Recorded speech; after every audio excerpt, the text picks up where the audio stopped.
वहाँ कौन है तेरा। नोबेल पुरस्कार विजेता लेखिका पर्ल एस बक अपने भारत यात्रा के दौरान सदाबहार हीरो देवानंद से मिलती हैं। वह इंडियन अमेरिकन प्रोडक्शन के तहत एक कहानी पर फिल्म बनाने की चर्चा करती हैं, लेकिन देव आनंद को कहानी पसंद नहीं आती। कुछ दिन बाद देव आनंद को एयरपोर्ट बुक शॉप पर R.K. नारायण की किताब द गाइड नजर आती है। ये छैया पाएगा कहाँ। उनको यह किताब इतनी पसंद आती है कि अगले महीने वो फ्लाइट पकड़ के अमेरिका पहुंच जाते हैं। पर्ल एस बक को यह नॉवेल पढ़ने को देते हैं। पर्ल को भी नॉवेल पसंद आता है। वह कहती हैं कि इस पर अंग्रेजी और हिंदी दोनों भाषाओं में फिल्म बने। श्यामा मेघ दे अल्लाह मेघ दे। देव आनंद की नवकेतन कंपनी फिल्म बनाए, जबकि अमेरिकन कंपनी फिल्म नेगेटिव और अमेरिका में प्रीमियर का खर्च वहन करे। इसकी शूटिंग इंडिया में हो और इसका प्रीमियर अमेरिका में किया जाए। गाइड के अंग्रेजी वर्जन के लिए पोलिस मूल का American TV director Ted Daniel whisky को चुना जाता है और देव आनंद बहुत उत्साह और उम्मीद से भरे हिंदुस्तान वापस आते हैं। गाता रहे मेरा दिल। कुछ महीने बाद गाइड नॉवेल पर पर्ल का लिखा स्क्रीन प्ले देवानंद को मिलता है। वह स्क्रिप्ट पढ़ने के बाद अपने छोटे भाई गोल्डी विजय आनंद को स्क्रिप्ट पढ़ने को कहते हैं। गोल्डी स्क्रिप्ट पढ़ने के बाद कहते हैं कि हिंदी दर्शकों के लिए स्टोरी बेकार है और स्क्रीन प्ले में भी कोई दम नहीं है। देव नाराजगी से पूछते हैं क्या बेकार है इसमें। गोल्डी कहते हैं कि R.K. नारायण की स्टोरी और नॉवेल अभिजात्य अंग्रेजी लोग पढ़ते हैं।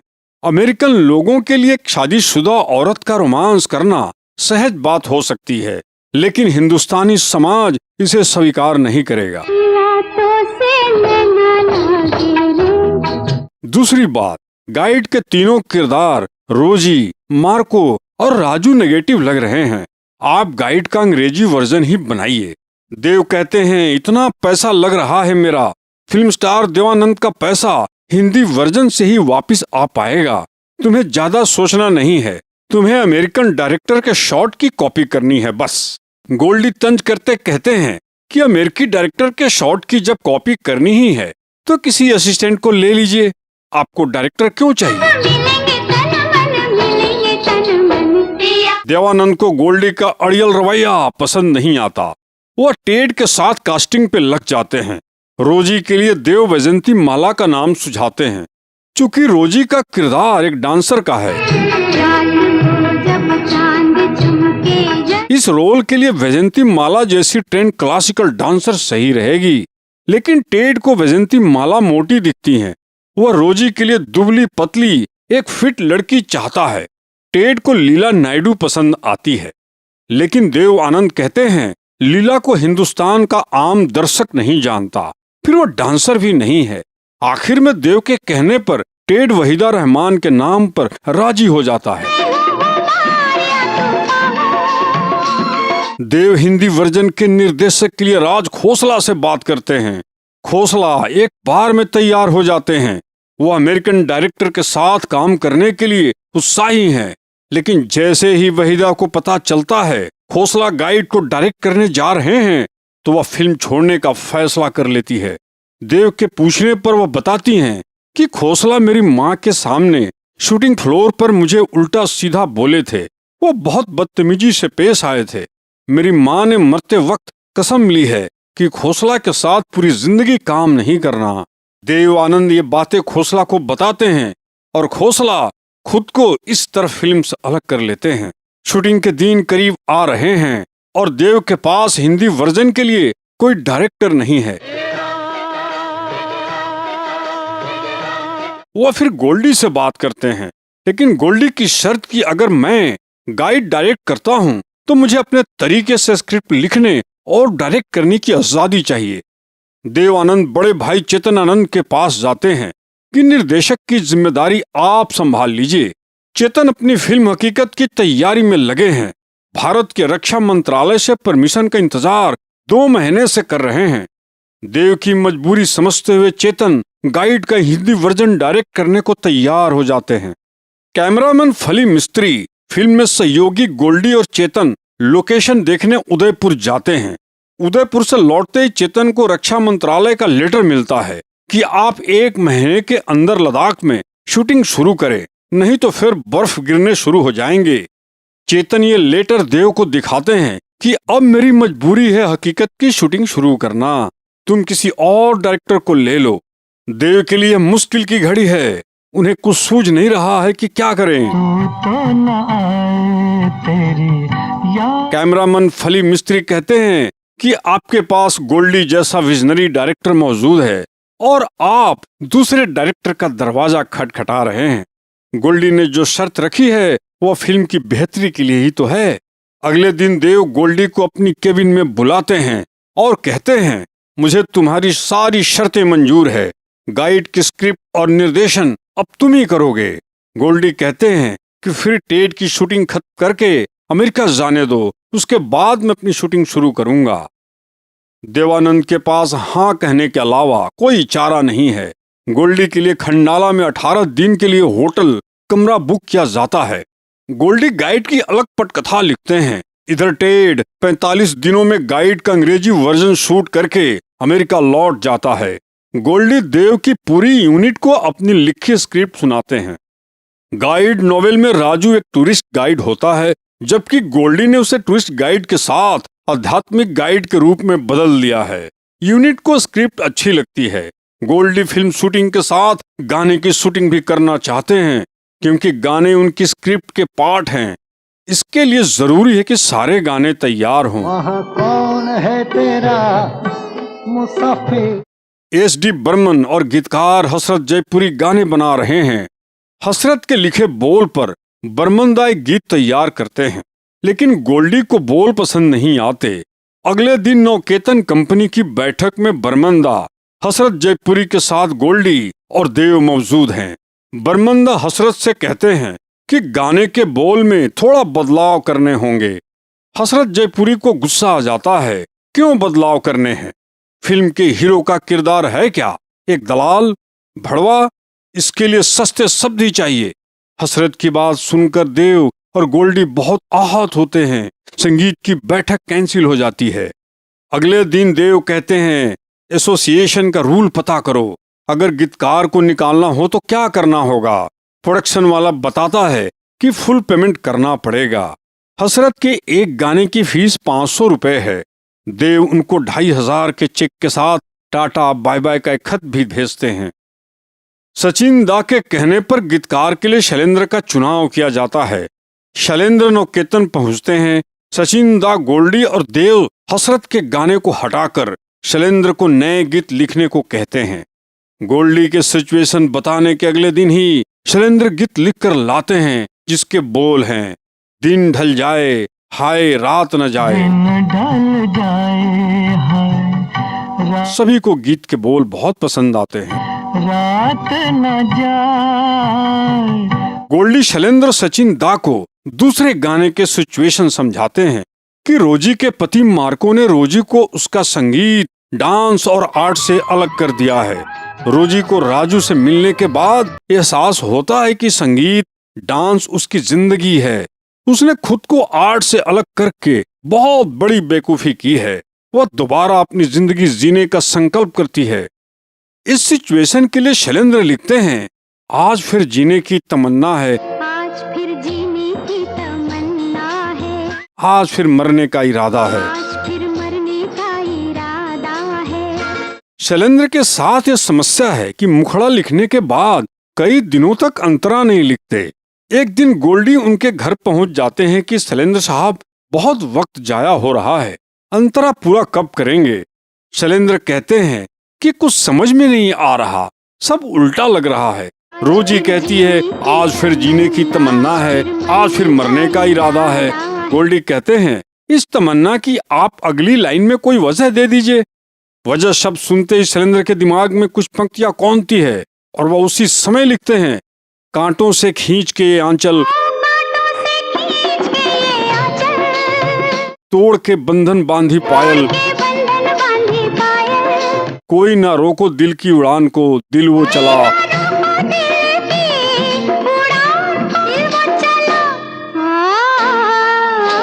आज फिर जीने की तमन्ना है। गोल्डी ये सुनते ही चमत्कृत हो जाते हैं। एक हिंदुस्तानी शादीशुदा औरत पहली बार आजादी से जीने का ऐलान करती है। उन्हें एहसास होता है कि क्यों शैलेंद्र पंक्तियां लिखने में इतना वक्त लगा रहे थे। पिया तो से नैना लागे गाने के लिए गोल्डी उदयपुर के ओपन ऑडिटोरियम में 9 मिनट के गाने के लिए 9 अलग अलग सेट तैयार कराते हैं और हर सेट पर एक एक मिनट के डांस सीक्वेंस शूट करते हैं। वही तेरे मेरे सपने गाने की शूटिंग वे उदयपुर झील के किनारे करते हैं। सूरज डूबने में सिर्फ 10 मिनट बाकी है। कैसे भी आज गाने की शूटिंग पूरी करनी है। गोल्डी पूरा गाना सूरज डूबने के बाद मैजिक आवर में शूट करते हैं। एस.डी. बर्मन के 2 और गानों का इंतजार हो रहा है। इधर सचिन दा शैलेंद्र के पीछे पड़े हैं कि आखिरी गाना लिख कर दे दो। शैलेंद्र बहुत व्यस्त हैं। एक दिन सचिन दा उनको मछली खाने अपने घर बुलाते हैं। मछली के शौकीन शैलेंद्र घर पहुंचते हैं। सचिन दा फ्राई मछली और दारू शैलेंद्र के पास रखकर कमरे का दरवाजा बाहर से बंद कर देते हैं और खिड़की से कहते हैं कि जब तक गाना नहीं लिखेगा दरवाजा नहीं खुलेगा। शैलेंद्र मजबूरीवश मछली खाते हुए कलम पेपर थामते हैं और गीत लिख डालते हैं। वह गीत है मुँह से छल किए जा, हाय रे हाय सैया बेईमान। सचिन दा राग झंझोटी और खमाज पर मुँह से छल किए जा का कंपोज करते हैं।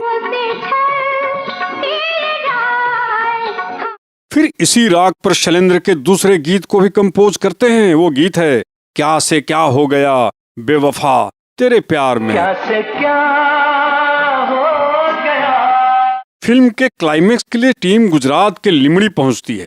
देवानंद का किरदार राजू यात्रा करते हुए वहां एक मंदिर में जाकर रुकता है।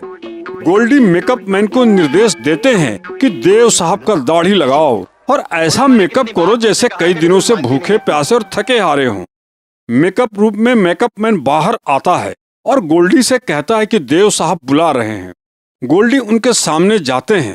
देव चिढ़ते हुए कहते हैं तुम पागल हो गए हो, मुझे दाढ़ी लगाने को कह रहे हो।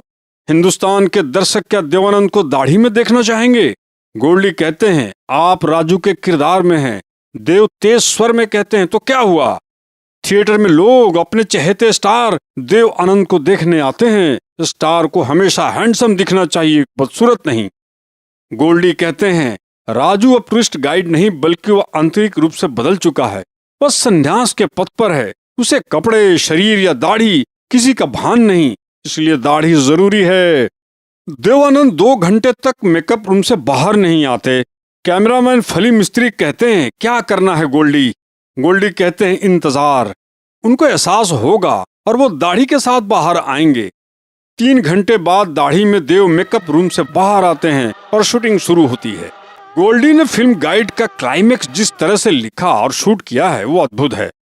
राजू जब कहता है मेरा धर्म प्रेम है, उसके बाद लोग हे राम सीताराम गाना शुरू करते हैं। गोल्डी ने जिस आध्यात्मिक दृष्टि से उस कोरस के सीन को बिल्डअप किया कि बिना ग्लिसरीन के देवानंद की आंखें बरसने लगती हैं, पूरी भीड़ की आंखें भीग जाती हैं।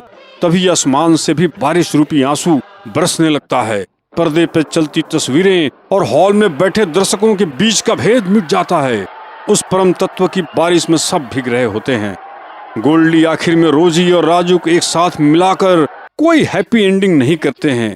दोनों के रास्ते अलग हो जाते हैं और सन्यासी राजू देह छोड़ देता है। गाइड नौकेतन के पहली फिल्म होती है जिसे खरीदार नहीं मिलते।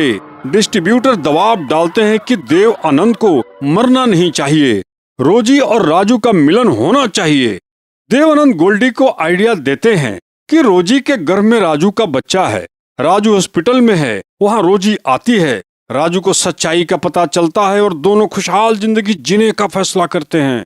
गोल्डी कहते हैं राजू का जो किरदार मैंने गढ़ा है वो ऐसी कोई हरकतें नहीं करेगा। जिसने संसार त्याग दिया वो फिर संसारिक जीवन में क्यों वापिस आएगा।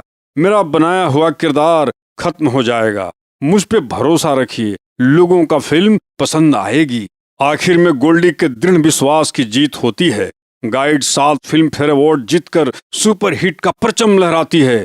मगर इतनी बेहतरीन संगीत रचने वाले सचिन देव बर्मन को फिल्म फेयर अवार्ड के लिए नामांकित भी नहीं किया जाता, क्योंकि फिल्म फेयर कमेटी के एक सदस्य सचिन दादा से 50,000 रुपए की रिश्वत मांगता है, जिसे दादा सीधे मना कर देते हैं।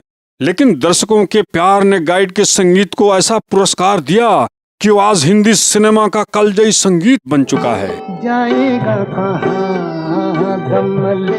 गाइड 1965 में बनी हिंदी भाषा की फिल्म है। ये भारत के प्रसिद्ध अंग्रेजी लेखक R.K. नारायण के द गाइड नाम के उपन्यास पर आधारित है, जिसे साहित्य अकादमी पुरस्कार मिला। इस फिल्म में 10 गाने हैं। याद सताए।